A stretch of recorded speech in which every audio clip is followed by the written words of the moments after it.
Assalamualaikum warahmatullahi wabarakatuh. Selamat pagi anak-anak, bagaimana kabar kalian pada hari ini? Ya, semoga kita semua selalu diberikan kesehatan dan selalu dilimpahkan berkah dan rahmat dari Allah Subhanahu wa taala kepada kita. Alhamdulillahirabbil alamin. Kita dapat berjumpa kembali pada hari ini di pelajaran yang sama, yaitu pendidikan agama Islam dan budi pekerti. Nah, sebelum kita memulai pembelajaran pada hari ini, alangkah baiknya kita berdoa dulu agar pembelajaran kita pada hari ini dapat bermanfaat bagi kita dan semoga kita dapat mengamalkannya. Bismillahirrahmanirrahim. Alhamdulillahi rabbil alamin. Wassalatu wassalamu ala asyrafil anbiya'i wal mursalin, nabiyyina Muhammadin wa ala alihi wa sahbihi ajma'in. Rabbi syrah li sadri wa yassir li amri wahlul 'uqdatam min lisani yafqahu qawli. Rabbi zidna ilma warzuqna fahma walhiqna bis salihin. Rabbana atina fid dunya hasanah wa fil akhirati hasanah wa qina adzabannar. Walhamdulillahi rabbil alamin. Pada hari ini kita memasuki pembelajaran pada bab yang ketiga, yaitu melaksanakan pengurusan jenazah. Adapun tujuan pembelajaran kita pada hari ini yaitu yang pertama menjelaskan pengertian sholat jenazah, ta'ziyah dan ziarah. Yang kedua menyebutkan tata cara perawatan jenazah. Yang ketiga memahami adab-adab bertakziah. Yang keempat memahami adab-adab berziarah. Pada pembelajaran kita hari ini terbagi menjadi 3 materi, yaitu penyelenggaraan jenazah, takziah dan ziarah kubur. Adapun pengertiannya, penyelenggaraan jenazah yaitu secara umum kata jenazah memiliki arti tubuh atau mayat yang tertutup. Nah, adapun penyelenggaraan jenazah hukumnya adalah fardhu kifayah, wajib bagi sebagian kaum muslimin, khususnya penduduk setempat di mana mayit itu berada. Kemudian takziah memiliki arti menghibur atau memberi semangat dan mengunjungi orang yang sedang tertimpa musibah kematian. Kemudian takziah memiliki arti menghibur atau memberi semangat dan mengunjungi orang yang sedang tertimpa musibah kematian. Kemudian selanjutnya yaitu ziarah kubur, di mana ziarah kubur adalah berkunjung ke kuburan dengan niat mendoakan orang yang sudah meninggal dan mengingatkan kematian untuk kita. Kemudian penyelenggaraan jenazah terbagi menjadi 4 tahap, yaitu yang pertama memandikan jenazah, yang kedua mengkafani jenazah, yang ketiga mensolatkan jenazah, yang keempat menguburkan jenazah. Memasuki tahap yang pertama yaitu memandikan jenazah. Adapun syarat untuk memandikan jenazah yaitu yang pertama jenazahnya adalah orang Islam, yang kedua ada tubuhnya walaupun sedikit. Nah, misalnya apabila ada jenazah yang misalnya terkena bom, lalu kemudian hanya ada sepotong tubuhnya, misalnya tangannya saja ada. Nah, tangannya itulah yang kemudian dimandikan. Kemudian yang berhak memandikan jenazah yaitu yang pertama sesuai dengan gender atau jenis kelamin. Jika jenazahnya laki-laki, maka yang berhak memandikannya adalah laki-laki, begitupun sebaliknya. Kemudian yang kedua, jika jenazah itu istri, maka suami atau mahramnya yang memandikannya. Begitupun sebaliknya, apabila jenazahnya suami, maka istri atau mahramnya yang memandikannya. Adapun tata cara memandikan jenazah, yang pertama di tempat yang tertutup, sekiranya tidak bisa dilihat orang secara umum. Kemudian yang kedua, mayat diletakkan di tempat yang tinggi atau dipan. Kemudian yang ketiga, dipakaikan kain basahan untuk menjaga aurat seperti sarung dan lain-lain. Yang keempat, membersihkan kotoran. Nah, kotoran di sini maksudnya adalah kotoran yang masih tertinggal di tubuhnya. Maka seorang yang memandikan jenazah dianjurkan untuk membersihkan kotoran itu sampai bersih. Kemudian yang kelima, membersihkan mulut dan gigi Yang keenam, membersihkan kotoran dan najis. Yang maksud kotoran dan najis di sini adalah seperti kita mandi pada umumnya, di mana tujuannya adalah untuk menghilangkan kotoran pada tubuh dan najis pada tubuh. Kemudian yang ketujuh yaitu mewudukan. Nah, lalu kemudian yang terakhir, meratakan air ke seluruh tubuh dengan sunnah membasuhnya sebanyak 3-5 kali. Jadi misalnya seorang tubuh mayat, maka dari kepalanya sampai badannya dibasuh sebanyak 3 kali.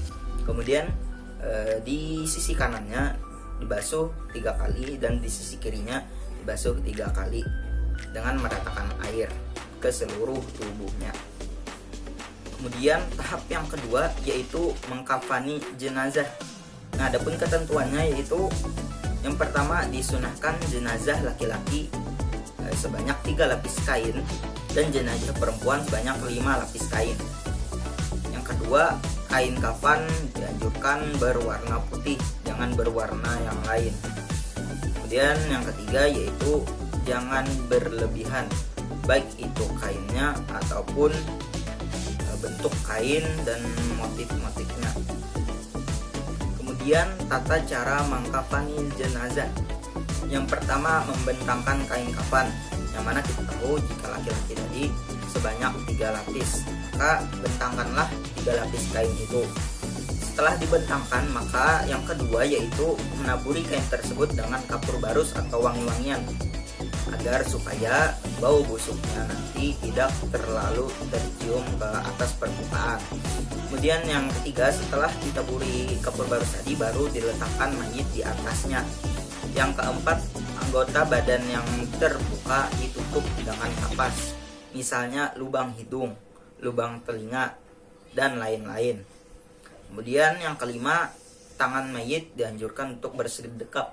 Nah, jika masih bisa diubah posisinya, maka dianjurkan tangan mayit itu bersedekap. Seperti ini contohnya. Dan juga badannya diluruskan. Kemudian yang keenam, menyelimutkan kain kafan ke tubuh jenazah. Nah, karena tadi sudah siap, mayitnya pun sudah diluruskan badannya, tangannya sudah bersedekap, lalu dibalut dengan kain kafan sebanyak 3 lapis tadi. Kemudian tahap yang ketiga yaitu menyolatkan jenazah. Sholat jenazah adalah sholat yang dikerjakan sebanyak 4 kali takbir. Jadi di dalam sholat jenazah ini tidak ada yang namanya ruku ataupun sujud, hanya 4 kali takbir yang kemudian ditutup dengan salam. Nah, dalam rangka mendoakan orang muslim tadi yang sudah meninggal. Adapun ketentuan mayit yang disolatkan yaitu yang pertama, suci badan, tempat, dan kafan. Yang kedua, sudah dimandikan dan dikafani. Yang ketiga, jenazah berada di depan orang yang menyolatkan. Kemudian rukun sholat jenazah. Yang pertama, ada niat. Yang kedua, berdiri bagi yang mampu. Yang ketiga, 4 kali takbir. Yang keempat, membaca Al-Fatihah. Dan yang kelima, membaca sholawat atas Nabi. Kemudian yang keenam, mendoakan mayit. Yang ketujuh, mengucap salam. Nah, lalu tata cara dalam menyolatkan jenazah. Yang pertama, jenazah diletakkan di depan jamaah. Kemudian yang kedua, imam berdiri di depan. Di depannya lagi ada jenazah. Nah, imam tersebut apabila jenazahnya laki-laki, maka imam berada tepat di sejajar dengan kepala jenazah. Kemudian apabila jenazahnya seorang perempuan, maka imam sejajar dengan perut jenazah tersebut. Yang ketiga, berniat. Adapun jika dilafazkan, maka niatnya adalah usolli ala hadal mayyiti arba'an takbiratin fardal kifayati ma'muman au imaman lillahi ta'ala. Kemudian jika jenazahnya seorang perempuan, maka niatnya yaitu usolli ala hadhil mayyitati arba'an takbiratin ma'muman au imaman lillahi ta'ala. Kemudian yang keempat yaitu takbiratul ihram pertama. Jadi langsung saja Bapak contohkan. Setelah berniat tadi langsung Allahu Akbar. A'udzu billahi minasyaitonir rajim. Bismillahirrahmanirrahim. Alhamdulillahi rabbil alamin. Arrahmanir rahim. Maliki yaumiddin. Iyyaka na'budu wa iyyaka nasta'in. Ihdinas siratal mustaqim. Siratal ladzina an'amta 'alaihim ghairil maghdubi 'alaihim waladdallin. Amin. Allahu Akbar. Allahumma salli ala Muhammad wa ala ali Muhammad kama sallaita ala Ibrahim wa ala ali Ibrahim wa barik ala Muhammad wa ala ali Muhammad kama barakta ala Ibrahim wa ala ali Ibrahim fil alamin innaka Hamidum Majid. Allahu Akbar. Allahumma ighfir lahu warhamhu wa'afihi wa'fu anhu. Allahu Akbar. Allahumma la tahrimna ajrahu wa la taftinna ba'dahu waghfir lana wa lahu. Assalamualaikum warahmatullahi wabarakatuh. Assalamualaikum warahmatullahi wabarakatuh. Alhamdulillahirabbil alamin. Nah, jadi pelaksanaan sholat jenazah seperti yang Bapak contohkan tadi dengan 4 kali takbir dan bacaannya seperti itu. Nah, kemudian untuk yang sholawatnya dianjurkan untuk sholat Ibrahimiyah, yaitu yang seperti yang Bapak bacakan tadi. Kemudian sedikit-dikitnya yaitu Allahumma sholli ala Muhammad wa ala ali Muhammad. Kemudian untuk doa apabila jenazahnya laki-laki seperti yang Bapak bacakan tadi, tetapi apabila jenazahnya perempuan maka diganti jika ujungnya hu diganti menjadi ha. Misalnya Allahumma firlaha warhamha wa'afiha wa'fu anha. Kemudian tahap yang keempat yaitu menguburkan jenazah.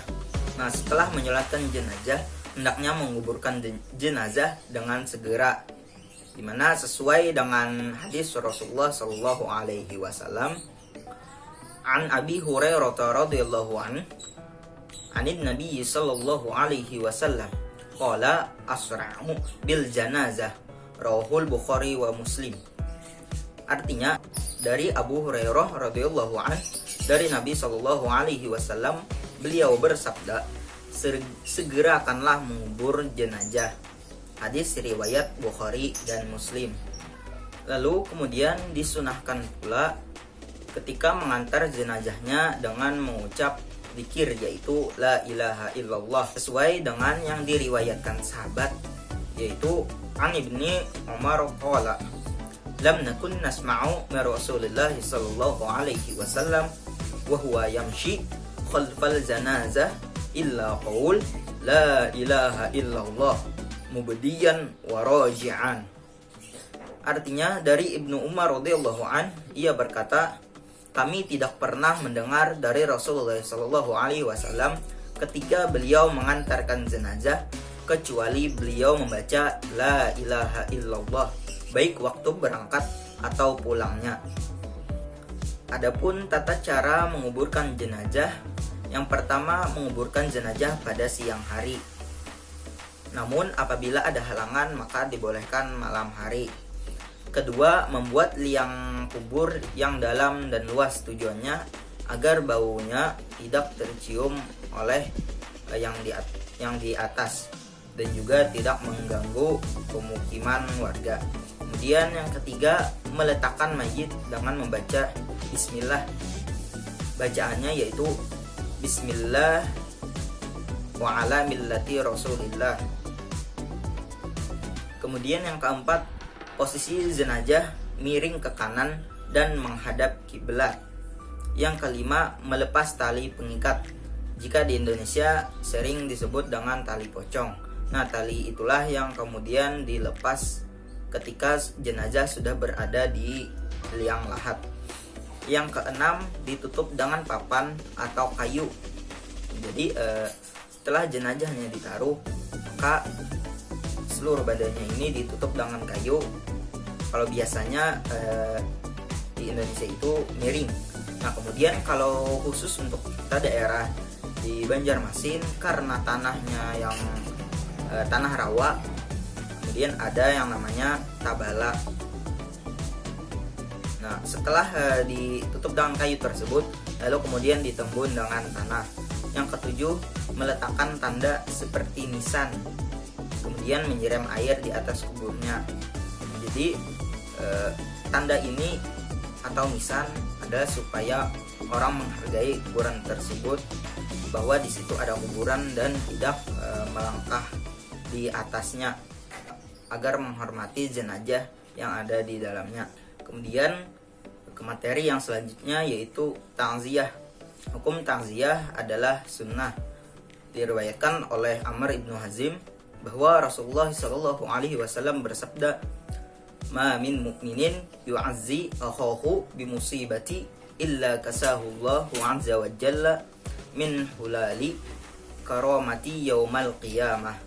Artinya, tidaklah seorang mukmin bertakziah kepada saudaranya yang ditimpa musibah kecuali Allah mengenakan pakaian kemuliaan pada hari kiamat. Diriwayatkan oleh Ibnu Majah dan Al-Baihaqi. Adapun adab-adab dalam bertakziah, yang pertama yaitu berdoa untuk kebaikan dan ampunan terhadap mayit. Yang kedua, hindari pembicaraan yang menambah sedih keluarga mayit. Yang ketiga, hindari canda tawa sampai terbahak-bahak. Dan yang keempat, turut menyolati dan mengantarkan mayit ke kubur, serta membuatkan makanan untuk keluarga mayit. Kemudian materi yang terakhir yaitu ziarah kubur. Hukum berziarah juga adalah sunnah. Rasulullah SAW menganjurkan berziarah kubur dengan tujuan untuk mengingat kematian dan mendoakan mayit yang diziarahi. Di mana Rasulullah SAW pernah bersabda, "An Abdullah bin Buraidah qala Rasulullah SAW, inni kuntu nahaitukum an ziyaratil kuburi uzuruha." Rawahun Nasa'i. Artinya, dari Abdullah bin Buraidah berkata, Rasulullah SAW bersabda, "Aku pernah melarang kalian berziarah kubur, maka sekarang berziarahlah kalian ke kubur." Hadis riwayat An-Nasa'i. Adapun adab-adab yang perlu diperhatikan ketika kita berziarah, yang pertama, niatkan dengan ikhlas karena Allah Subhanahu wa taala. Kemudian ketika telah sampai di kuburan tersebut, maka ucapkanlah salam kepada ahli kubur. Yang ketiga, tidak berbicara mengenai urusan duniawi. Yang keempat, berdoa untuk ampunan dan kesejahteraan mayit di kubur agar dihindarkan dari siksa kubur. Kemudian yang kelima, tidak berjalan melangkahi kuburan. Dari pelajaran yang telah kita pelajari pada hari ini, maka Islam telah menuntun kita agar peduli kepada orang lain, khususnya di dalam hal kematian. Maka ketika saudara kita seiman meninggal dunia, maka disinilah kita harus peduli kepada sesama agar turut menyelenggarakan pengurusan jenazah tersebut. Karena kita adalah makhluk sosial yang tidak mungkin menggali kubur sendiri, mengkafani diri sendiri, memandikan diri sendiri. Nah, itu sangat tidak mungkin. Maka disinilah Islam menyadarkan kita bahwa kita adalah makhluk sosial yang kemudian harus peduli terhadap sesama, apalagi mengenai kematian. Demikianlah yang dapat Bapak sampaikan pada pertemuan hari ini. Semoga apa yang Bapak sampaikan pada hari ini tadi dapat bermanfaat, dan tentunya ilmu itu akan berkah jika kita menerapkannya. Wallahul muwaffiq ila aqwamit thoriq. Wassalamualaikum warahmatullahi wabarakatuh.